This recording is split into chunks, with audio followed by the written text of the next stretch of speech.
जितना बड़ा ब्राह्मण आपको श्राप दे दे, उस श्राप को दूर करने की सामर्थ्य ठाकुर जी में है। उस श्राप को दूर करने की सामर्थ्य ठाकुर जी में है। क्या भगवान यदुवंशियों पर लगे हुए श्राप को मिटा नहीं सकते थे? यदुवंशियों को श्राप लगा कि आपस में लड़ झगड़ के पूरा यदुवंश खत्म हो जाएगा। भगवान चाहते तो उन यदुवंशियों को भी श्राप मुक्त कर सकते थे, लेकिन क्यों नहीं किया? क्योंकि रूठ गए यदुवंशियों से। क्यों रूठ गए? भगवान अपने बच्चों को समझाते हैं कि मेरे संतान होते हुए भी, मेरे परिवारीजन होते हुए भी सत्संग मत छोड़ा कीजिए, नित्य सत्संग किया करो। तब भी वो सत्संग नहीं करते थे, इसलिए रूठ गए थे ठाकुर जी।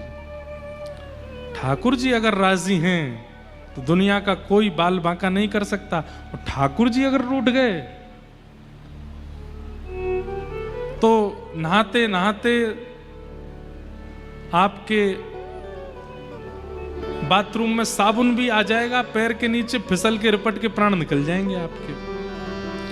ठाकुर जी अगर रूठे हैं तो मृत्यु के लिए साबुन भी काफी है, और ठाकुर जी अगर रूठे नहीं है तो बड़ी तोप से भी गोला फेंक दिया जाएगा आपके ऊपर, तो भी कुछ नहीं हो पाएगा। इसलिए संबंध बना लीजिए ठाकुर जी से, उसमें कोई बड़ी बात नहीं है, पर निभाया कीजिए, निभाना आवश्यक है।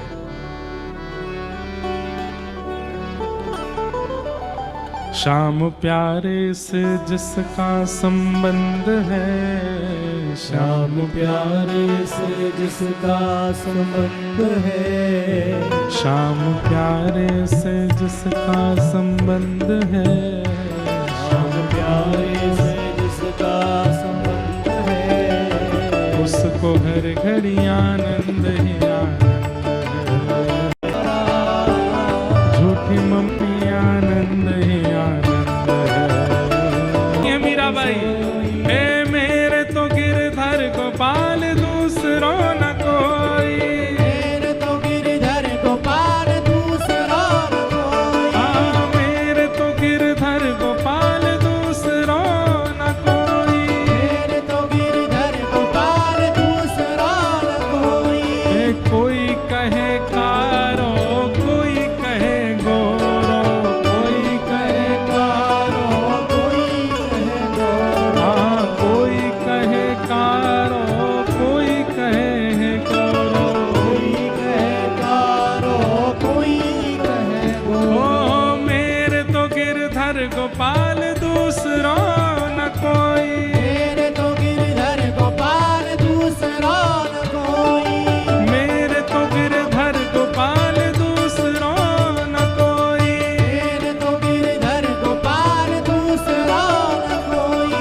छाड़ दई कुल की कहानी कहा करे कोई, छाड़ दई कुल की, गान कहा करे कोई, हाँ छाड़ दई कुल की कहानी कहा कहे कोई, छाड़ दई कुल की, गान कहा कहे कोई, हे संतन डिग बैठ बैठ लोक लाज खोई, संतन डिग बैठ, बैठ लोक लाज कोई, हाँ संतन डिग बैठ बैठ लोक लाज खोई, संतन ढंग बैठ बैठ लोक लाज कोई, मेरे तो गिरधर गोपाल दूसरों न कोई, मेरे तो गिरधर गोपाल दूसरों न कोई, हाँ मेरे तो गिरधर गोपाल दूसरों न कोई। मेरे तो गिरधर गोपाल दूसरों। मीराबाई कहती हैं, असुवन जल सींच सींच लोक लाज, हाँ हाँ असुवन जल सींच सींच प्रेम बेल भये, असुवन जल सींच सींच,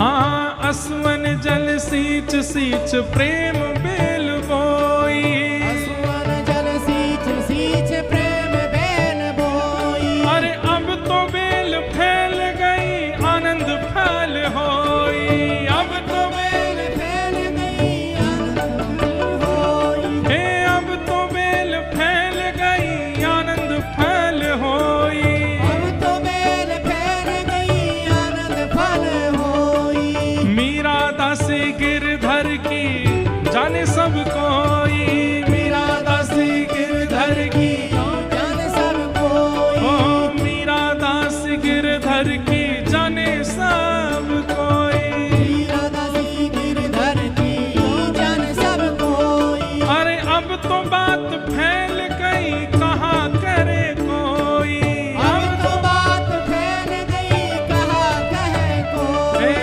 मेरे तो गिरधर गोपाल दूसरों न कोई, मेरे तो गिरधर गोपाल दूसरा न कोई, मेरे तो गिरधर गोपाल दूसरों न कोई, मेरे तो गिरधर गोपाल दूसरा न कोई। उसको हर घड़ी आनंद ही आनंद है, उसको हर घड़ी आनंद ही आनंद, उसको हर घड़ी आनंद ही आनंद,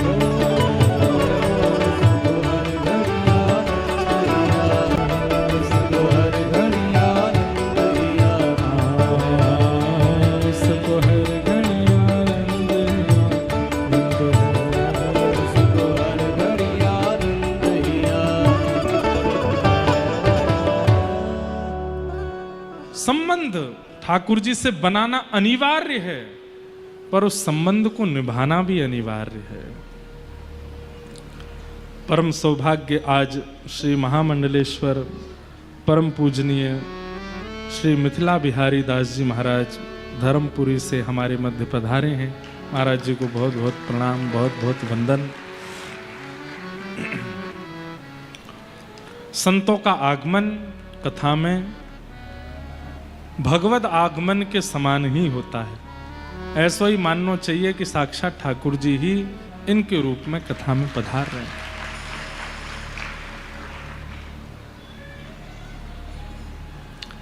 संबंध वैद्यम वास्तवमत्र वस्तु शिवदम तापत्रयोन्मूलनम।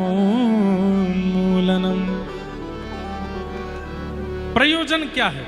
विषय, अधिकारी, संबंध और अब चौथी बात प्रयोजन। कथा का प्रयोजन क्या है? कथा क्या करती है? तो कहते हैं तापत्रयोन्मूलनम।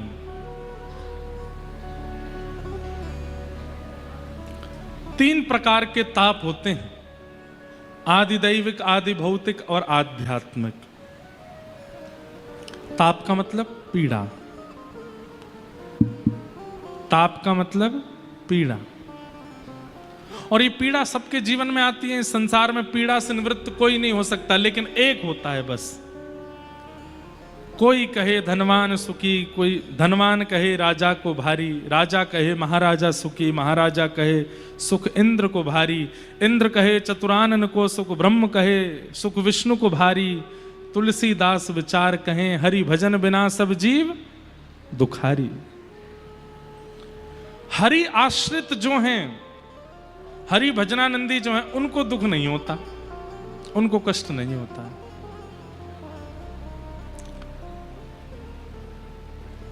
हरि आश्रित लोगों को जब आप देखेंगे, हरि आश्रित कैसे रहते हैं? सामान्य सी कुटिया में रहेंगे, सामान्य सा आसन बिछा करके रह लेते हैं, जैसा मिल जाए वैसा पा लेते हैं, जब मिल जाए तब सोने में। अभी वृंदावन में बाढ़ आई, एक बाबा पता है वो परिक्रमा मार्ग में ही रहते थे, परिक्रमा मार्ग पूरा जल में डूब गया। कहीं आश्रम में उनका कोई कमरा नहीं, कोई कुटिया नहीं, बेचारे पेड़ के ऊपर रहते हैं और इतने मस्त आनंद में रहते हैं, पेड़ के ऊपर ही सोते हैं। लेकिन उनको पूछा गया कि आपको पीड़ा नहीं होती? बोले नहीं। पीड़ा देखा जाए तो है, पेड़ पे सोना कोई सुख की बात तो नहीं है, पर पीड़ा का अनुभव होना बंद हो जाता है। भागवतों का, भगवत आश्रितों के चित्त में फिर पीड़ा नहीं होती, पीड़ा नष्ट हो जाती है। तापत्रयोन्मूलनम, तीन प्रकार के तापों का उन्मूलन करती है। एफ नहीं लेना है, हम स्वर आ ही नहीं रहा।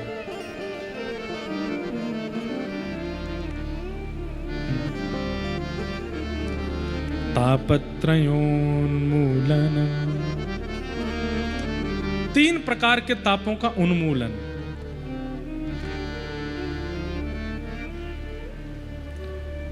माधवदास भक्त की चर्चा हमने खूब कथाओं में सुनाई है। अतिसार का रोग हो गया उनको, और उस अतिसार के रोग में वो ना तो मंदिर जा पाते थे, ना कुछ कर पाते थे, पड़े पड़े केवल बिस्तर पर ही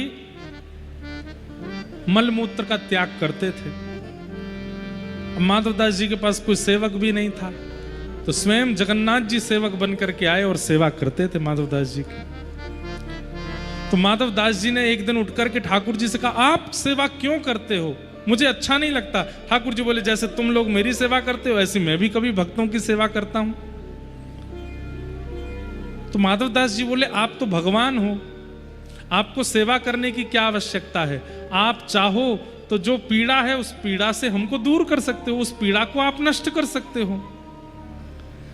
आप अगर चाह लें तो अतिसार का रोग जो मुझे हुआ है वो रोग ठीक कर दीजिए ना, मेरी सेवा क्यों कर रहे हो? तब ठाकुर जी ने यहां जो उत्तर दिया है वो सुनने लायक है, बहुत ध्यान से सुनिएगा। ठाकुर जी कहते हैं, देखो माधव, जीवन में जो पीड़ा आती है, अगर व्यक्ति उस पीड़ा को नहीं भोगेगा और उस पीड़ा से भाग करके अनेक उपाय यत्न करके उस पीड़ा से बचने का प्रयास करेगा, तो वो पीड़ा जो उसको भोगनी थी वो अधूरी रह जाएगी, और अधूरी पीड़ा भोगने के लिए उसको फिर से जन्म लेना पड़ेगा और फिर उसको भोगना पड़ेगा। मतलब औषधि लेना अच्छा है, परहेज करना उसमें दोष नहीं है, पर पीड़ा से बचने के लिए कई लोग दुनिया भर के यत्न करने लगते हैं। कैसे कैसे यत्न? पेड़ पे नारियल बांध आओ, चौराहे पे दिया धर आओ, घर के बाहर काली मैया टांग लो, घर के भीतर ऐसे ऐसे वो लगा लो, इस वाली दीवार पे वो वाली चीज लगा लो, यहाँ पे ऐसा कर दो, ऐसा। सब लोग यत्न करते हैं। आपका विश्वास है, एक बात बोलें, जिनका अतिशय विश्वास होता है उनके साथ घटनाएं होती भी हैं, और जिनका विश्वास नहीं होता उनके साथ नहीं होता कुछ भी, सब ठीक मंगलमय रहता है, चकाचक आनंद रहता है। बस ठाकुर जी पे विश्वास है और किसी को विश्वास नहीं है। हमारी बात मानिएगा, हम उस क्रिया के विरोधी नहीं हैं। क्रियाएं शास्त्रों में भी कई बताई गई हैं, ऐसा करने से ये होगा, शंकर जी पर ये चढ़ाने से ये हो जाता है, शंकर जी पर ये करने से ये हो जाता है। एक बार हमारी कहीं कथा चल रही थी, तो कथा से मैं घर गया एक दिन के लिए। तो जैसे ही हमने मंदिर में जाके प्रणाम किया, तो हमारे शंकर जी पे, हमारे नर्मदेश्वर भगवान हैं घर में, उन पर खूब सारी काली मिर्च चढ़ी हुई थी। मैं देख करके घबरा गया।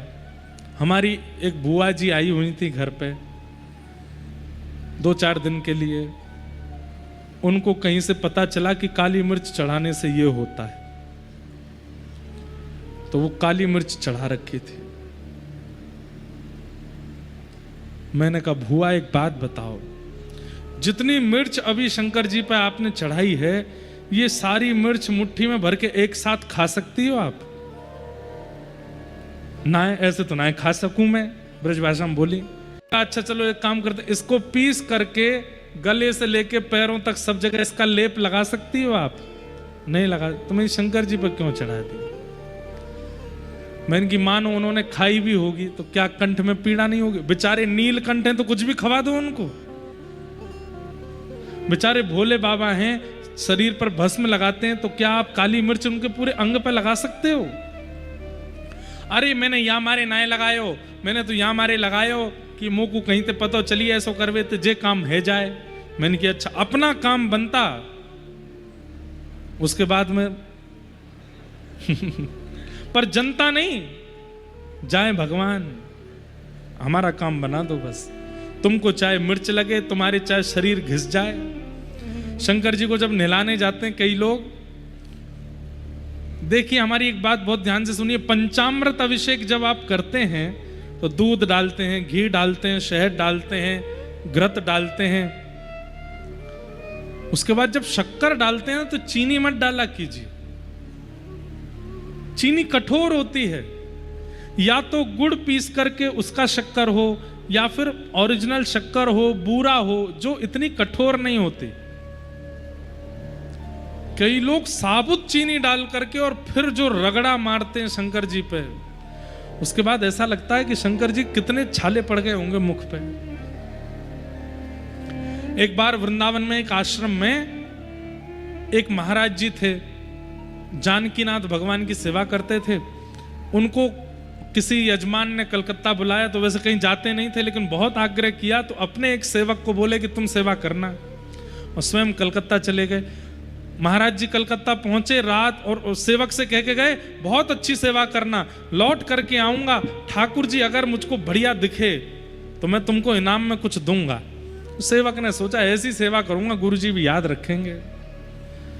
महाराज जी जैसे कलकत्ता पहुंचे तो रात में स्वप्न में क्या दिखा, उनकी सेवा के ठाकुर जी के गाल पे घाव हो गया, नाक पे घाव हो गया, माथे पे घाव हो गया, हाथों पर घाव हो गया। जैसे कोई व्यक्ति, कोई बालक साइकिल चलाते गिर जाता है तो उसके पैर घुटने छिल जाते हैं ना, ऐसे छिल गए ठाकुर जी, और हल्का हल्का रक्त निकल रहा है। ये देखते ही वो महाराज जी रात में ही कलकत्ता से वापस भागे, सत्य घटना है। और वापस आकर के ठाकुर जी को जब मंदिर में देखा तो ठाकुर जी तो चमक रहे थे, मुख चमक रहा है, हाथ चमक रहे हैं, और महाराज आंखें चमक रही हैं। सेवक को बुलाया, वो इधर आओ, ठाकुर जी इतने चमक कैसे रहे? बोले देख लो गुरु जी, आपने कहा था ना ऐसी सेवा करना। बोले मुझे ये बताओ चमक क्यों रहे हैं?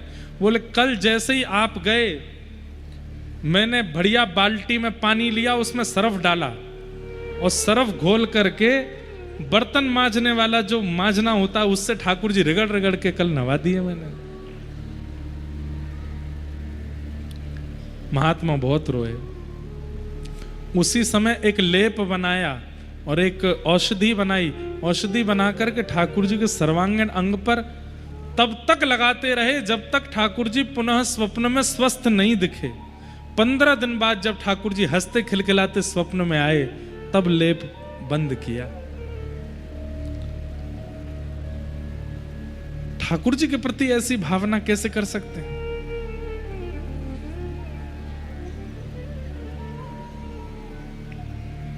तो विचार करने वाली बात है।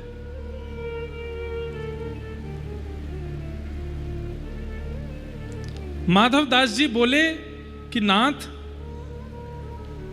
आप तो भगवान हो, पीड़ा दूर कर दीजिए। ठाकुर जी बोले अगर पीड़ा अधूरी रह गई तो उसको पूरा करने के लिए तुम्हें दोबारा आना पड़ेगा। उसके लिए व्यक्ति यत्न कितना भी कर ले, और यत्न उपाय हैं भी, पर हमारी प्रार्थना मानिए यत्न ज्यादा मत किया कीजिए। रोग हो जाए औषधि लो, परहेज करो, पर इस प्रकार से शंकर जी पे कुछ डाल दिया, महादेव जी पे, हनुमान जी पे कुछ चढ़ाया है,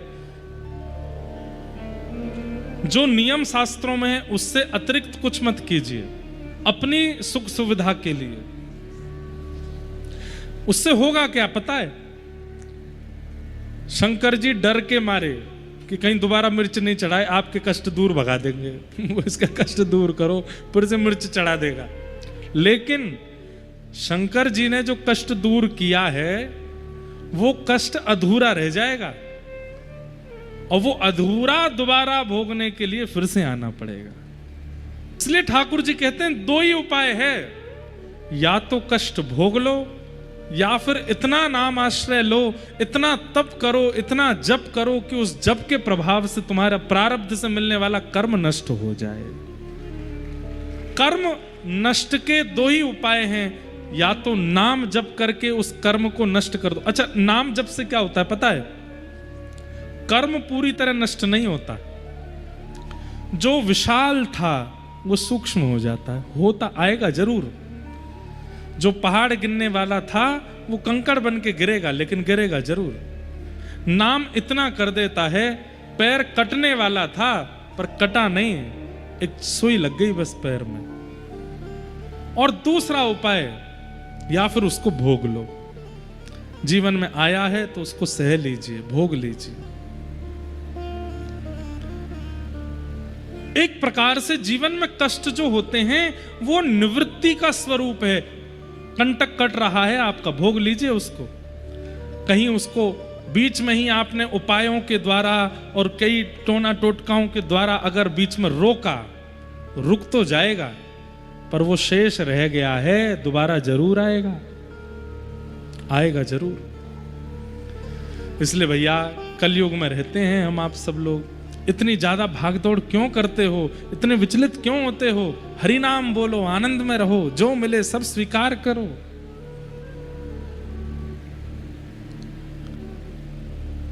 यहां पर लिखा है तापत्रयोन्मूलनम। भगवत आश्रित के सारे तापों का, सारी पीड़ाओं का उन्मूलन होता है। उन्मूलन मतलब ताप तो जीवन में आते हैं लेकिन उनका अनुभव नहीं होता। अब आप में से कितने लोग कभी तो यूं बैठे, कभी यूं बैठे, कई लोग तो हमसे तो बैठा ही नहीं जाएगा, ऐसे बैठ गए, पर हम जब से बैठे एक ही आसन में बैठे। आप में से कई लोग तो ऐसे टेक भी ले लेंगे, कई लोग ऐसे हो जाते हैं, कई लोग ऐसे बैठे रहेंगे। कई कथा सुनने वालों की मुद्राएं तो हम देखते हैं ना, ऐसी विचित्र विचित्र मुद्राएं बनाते हैं लोग सुनने वाले। यहां तो जगह नहीं बची है, नहीं तो जगह मिल जाती है तो पाम भी ऐसे फंसा। कई लोग पैर हिलाते हिलाते भी सुनते रहते हैं। कई लोग थर्मस में चाय ले आते हैं, बीच बीच में व्यास जी को ऐसा लगे पानी पी रहे हैं। ये छोटी छोटी पीड़ाएं भी आपको अनुभव हो रही हैं, हमको क्यों नहीं हो रही? ना तो शंका की इच्छा होती है, ना पैर हिलाने की इच्छा होती है, ना हिलने की इच्छा, ना उठने की इच्छा, और 3-4 घंटे से बोल रहे हैं, गला भी सूखता है लेकिन पानी की भी इच्छा नहीं। क्यों? इसी को कहते हैं तापत्रयोन्मूलनम। ताप तो जीवन में आ रहा। मेरे पैर कोई भैया क्या कहते हैं, किसी इंजीनियर ने डिजाइन थोड़ी किए हैं कि इनमें रक्त संचार रुकता नहीं होगा, या इधर मांसपेशियों में दर्द नहीं होता होगा, या मेरी कमर कोई क्या कहते हैं कोई टाटा सीमेंट की थोड़ी बनी हुई है, अंबुजा सीमेंट रखे क्या क्या है सबसे आगे उसकी थोड़ी है तो वही शरीर जो आपका है। तो फिर इसमें वो दिक्कत क्यों नहीं हो रही है जो सामने बैठे इतने श्रोताओं में हो रही है? इसी को कहते हैं तापत्रयोन्मूलनम। पीड़ा तो है, पीड़ा तो है, पीड़ा तो है, लेकिन पता नहीं चल रहा है। जैसे ही आप मेरा कथा से ध्यान हटाओगे, मुझे प्यास भी लगने लगेगी, मैं भी आपकी तरह ऐसे बैठने लगूंगा, मैं भी हिलने डुलने लग जाऊंगा। क्यों?